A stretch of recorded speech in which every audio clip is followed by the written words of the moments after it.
Wanna grab a copy of the Steambird? We know our Fontainian friends love a little drama. There's no way they let their readers down. Isn't that Charlotte? And standing next to her, surely that can't be Kinich? How about... Lost treasure resurfaces at last. Behold the beauty of the Remurian teacup.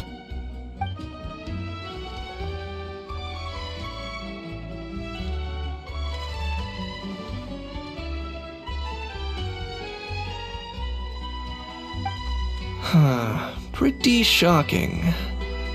But it still feels like it's missing something. Ah, got it! Udex gravely wounded in shocking stabbing. Set to miss cross-border smuggling trial.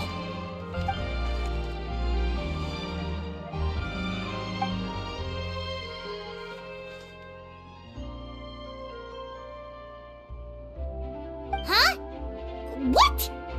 Did Paimon hear that right? Neuvillette was stabbed and gravely wounded? No, surely that can't be right. Can it?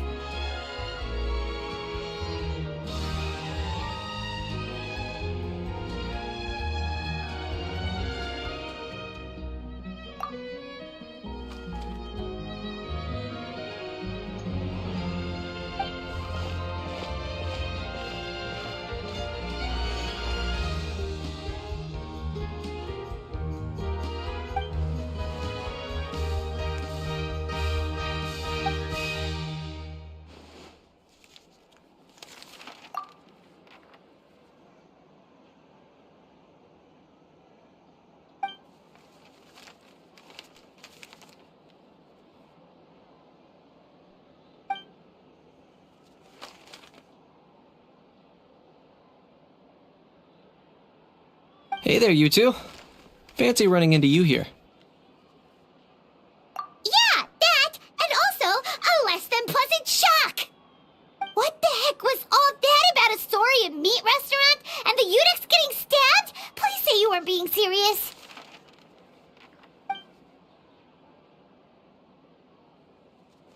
Trading tabloid headlines? Yeah.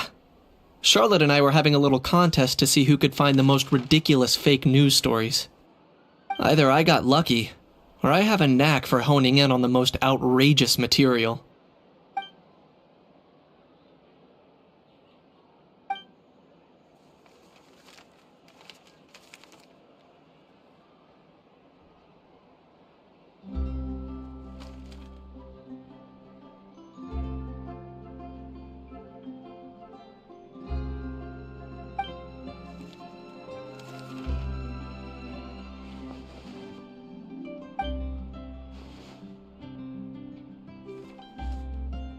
If I had to quantify it, I'd say about 1% of what they write is the truth.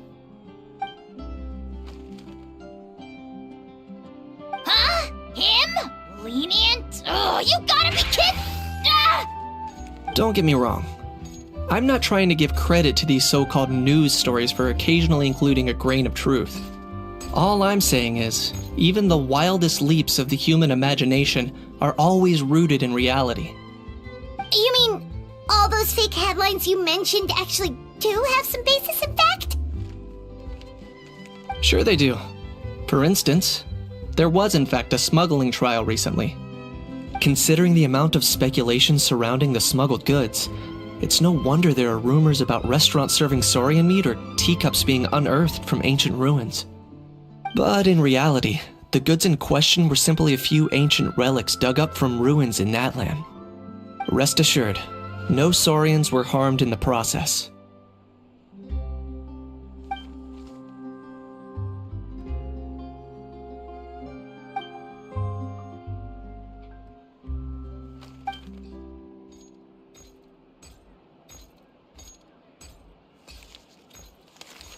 Oh, okay! Paimon was so busy freaking out about those headlines that she totally forgot to ask why you're here in Fontaine, Kinich.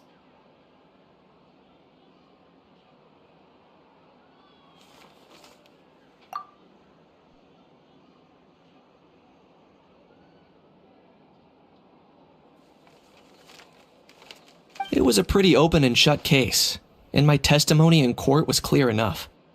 But I'm guessing, Mademoiselle Charlotte, that you're less interested in the case than you are in trying to uncover some news stories about Natlan.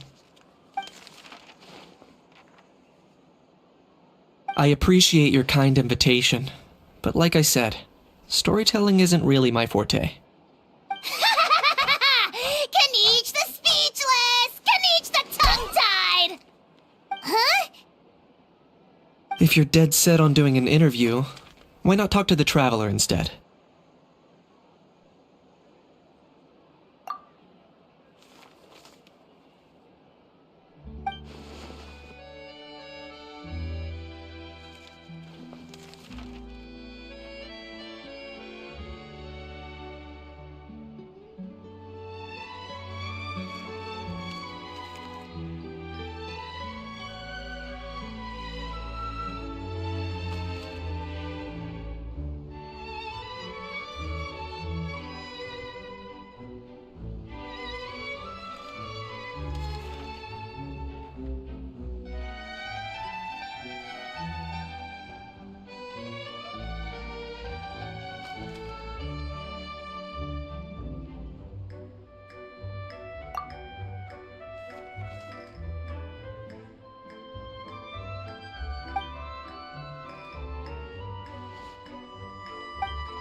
Charlotte never stops, does she?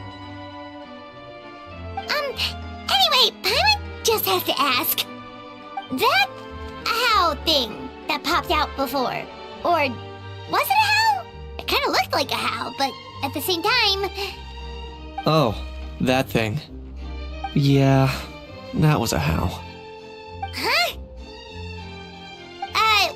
What's up with him? Like, he's still noisy, but he's way quieter than before. It's like he's trying to hide or something. Could be. Not acclimatizing?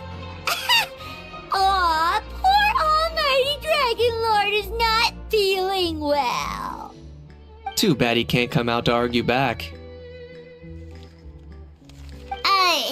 What do you mean? There's nothing physically wrong with him. It actually has to do with a strange law we learned about after arriving in Fontaine. Apparently, it's forbidden to release flying objects within Fontaine city limits during the first 3 days of each month.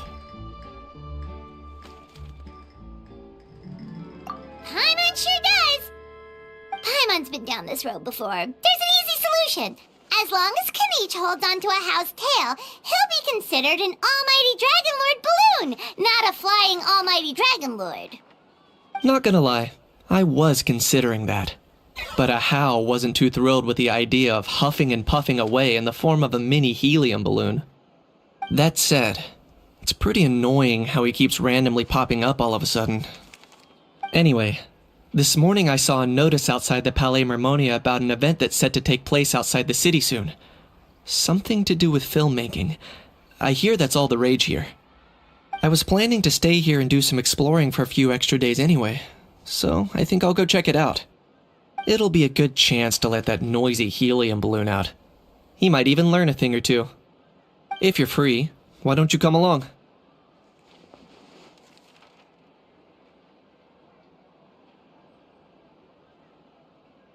I know where it is, so let me lead the way.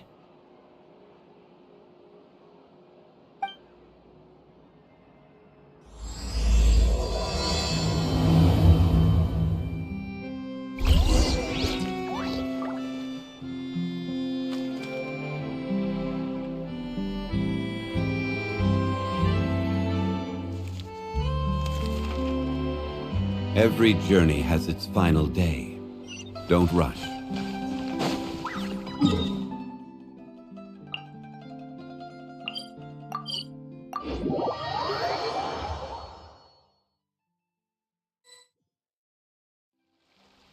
Looks like I remembered correctly. Here we are. Wow, this is awesome! Hard to believe it was just an empty beach before. Yeah, It was still completely deserted only a few days ago when I passed by on my way to testify at the Opera House. There must be some efficient workers in Fontaine. Quite impressive. A few days? One night was all it took. Rap-a-tap-tap, ta-da! But is this all it takes to blow people away? Oh, no. Given my past experience, I can't let myself get carried away.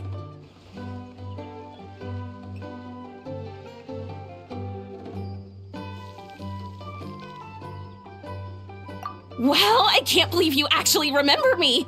It's me, Lapine Pauline. That's right, the unlucky one.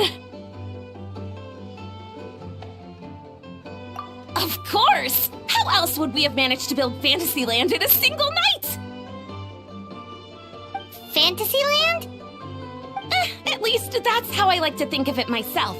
A magical land of fantasy, the stuff of film buffs' dreams. I know it sounds like I'm laying it on thick, but that really is the goal here.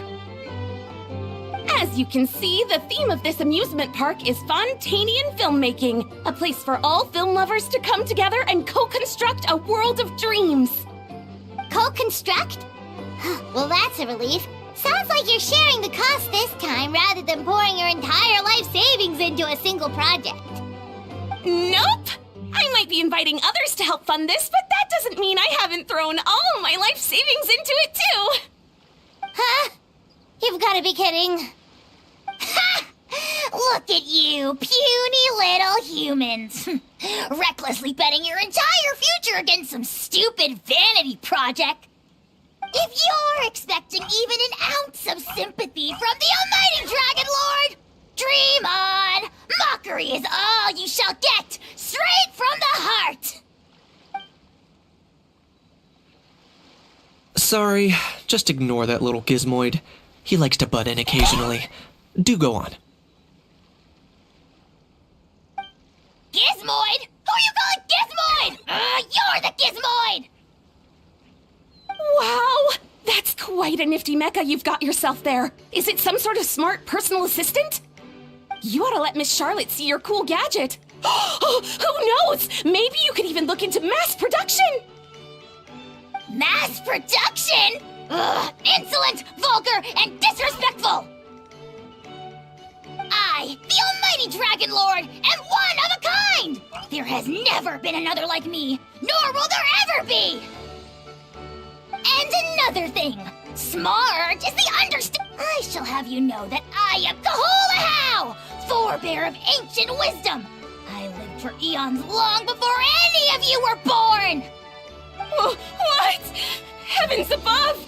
I beg your pardon, forebear of ancient wisdom. Please, I meant no offense. Idiot meets idiot. What's all the fuss? Making some new friends, are we?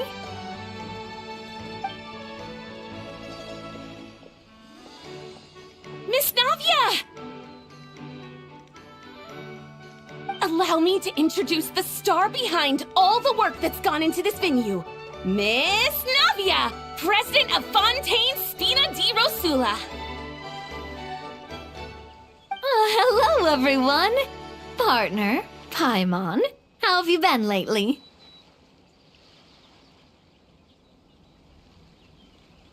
Hello there.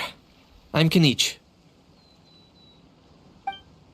What about me? What about me? My useless servant can't even give me a proper introduction.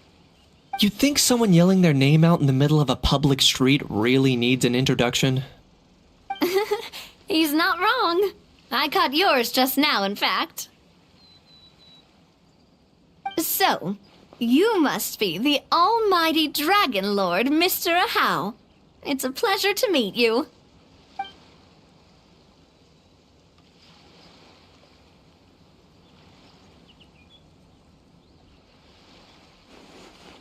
Oh, see that? That's what I call proper manners. Well, it's not every day you meet a well-mannered human. Navia, was it? Excellent. You may address the almighty Dragon Lord by his name. Navia, don't you think the title Almighty Dragon Lord is a bit silly. It's no big deal. All little animals do that, don't they? I mean, try to puff themselves up to look more impressive.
Anyway, it's all thanks to Miss Navia and the Spina di Rosula that Fantasyland's gotten up and running in the space of a single night. Honestly, thank heavens! After all that paperwork and endless waiting, the event and venue finally got the green light. I couldn't wait a moment longer. The second the approval came through, I reached out to President Navia, hoping she could lend a hand. After all, who else but the Spina di Rosula would indulge such impulsive demands?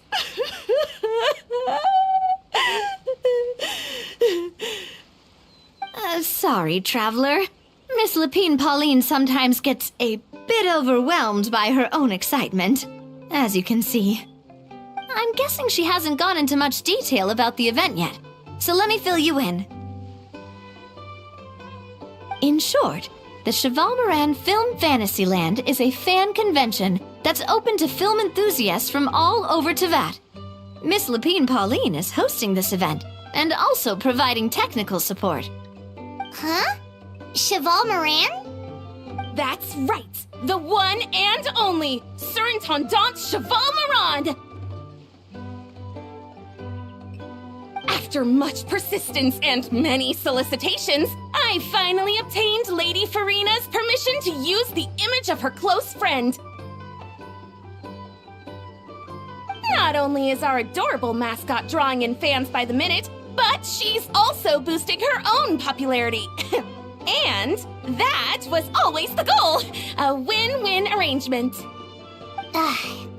It's been a while since we last met, but still, it's a surprise to hear Lapine Pauline coming out with such sensible ideas. By the way, Miss Lapine Pauline, have you decided to switch careers and go into film tech? Not exactly. By chance, one of the prototype lenses I developed caught a photographer's eye, and it's now being used for the latest cinematic productions. Thanks to this unexpected opportunity, I've had the chance to invent various film-related equipment and props. That's right. So don't underestimate Miss Lapine Pauline, our resident engineer. She's the technical powerhouse at the core of this entire event. As for the Spina di Rosula, we're mainly here to take care of planning, operations, and management. For anyone feeling inspired to set up a booth, Miss Lapine Pauline and I will provide the necessary technical and operational support once their application has been approved. By the way, Traveler, are you at all interested in taking part? It would be a chance for you to earn some extra income. Plus, with your skills, I'm sure you could bring something special to the table.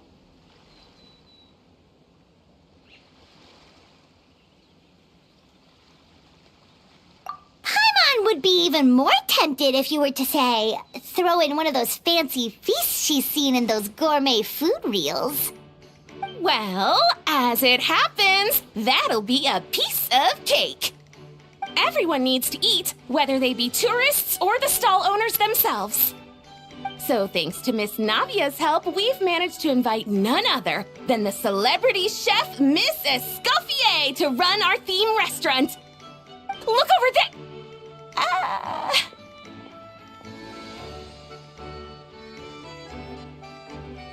You! Yes, you! For the last time, the ingredients have to be in the right ratio! Get it right next time, or you might as well just lie down on the chopping board yourself.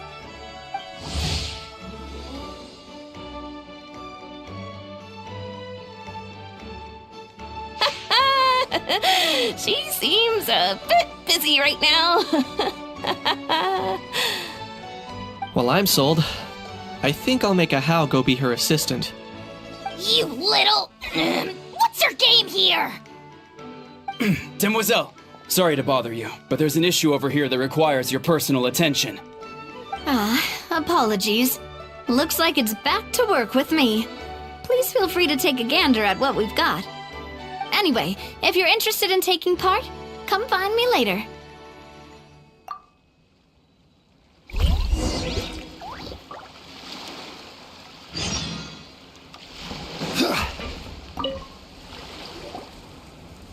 Greetings. Apologies if you overheard my harsh words just now, but I assure you it is entirely necessary. The sheer lack of standards here will be the death of me. Do you have any idea of the kind of customers I'm gonna get with how lax things are at the moment? The ones that leave their guns behind by accident, and then come back to collect them later, bringing ammunition with them. Yeah, that's the kind of customer you wouldn't forget in a hurry. Oh. Wait, has that happened before? No, it's just the mention of guns reminded me. Someone did actually leave their gun nearby. Huh? Just before we started setting up, as we were cleaning up the site, someone stumbled upon a mysterious locked box. It didn't look like something from Fontaine, though. It had more of a Natlanese vibe. Oh? Do you think a foreign tourist might have left it behind? That's what I assumed at first. But the box was buried beneath a pile of wooden planks, rocks, and whatnot, so it seemed like someone deliberately hid it there. But I didn't see much point in speculating, so the best thing I could think of was to hand it over to the authorities. I trekked all the way over to the Palais Mermonia just to hand it in. Ugh, it was exhausting. What did the authorities make of it? Oh, they made a mountain out of a molehill, as usual. Before even addressing the question of what was actually inside the box, they had several heated discussions about whose responsibility it was to write the lost and found notice. Thankfully, the ever-reliable Officer Sedine stepped up and immediately called in the Mara